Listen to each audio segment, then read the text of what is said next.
I'm confused, being philosophically consistent and being a very honest person, I'm sure you can tell me where God came from.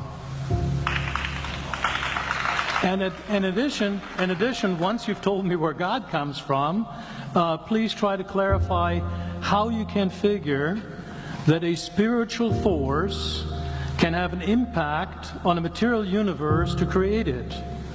I think that some years ago we already talked about that kind of thing in philosophical circles at any rate, by posing the question, if angels are made of spiritual matter and a pen is made of material matter and spiritual matter displaces no space, how many angels can dance on the tip of a pen?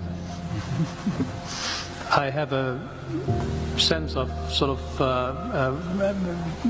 reversal experience here, but please do, go ahead.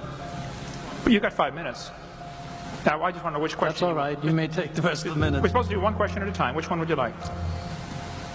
That was part of the format for the debate. So which question? I want you to fill in the story of the rest of the beginning of the universe. God, spiritual matter, impact on material matter. Okay. So 2 questions. All right. Go ahead. All right, your question, where did God come from, assumes that you're thinking of the wrong, obviously it displays that you're thinking of the wrong God, because the God of the Bible is not affected by time, space, or matter. If he's affected by time, space, or matter, he's not God. Time, space, and matter is what we call a continuum. All of them have to come into existence at the same instant, because if there were matter but no space, where would you put it? If there were matter and space but no time, when would you put it? You cannot have time, space, or matter independently. They have to come into existence simultaneously. The Bible answers that in 10 words. In the beginning, there's time. God created the heaven, there's space, and the earth, there's matter. So you have time, space, matter, created a trinity of trinities there. Just, time is past, present, future. Space has length, width, height. Matter has solid, liquid, gas. You have a trinity of trinities created instantaneously, and the God who created them has to be outside of them. If he's limited by time, he's not God. The guy who created this computer is not in the computer. He's not running around in there changing the numbers on the screen, okay? The God who created this universe is outside of the universe. He's above it, beyond it, in it, through it. He's unaffected by it.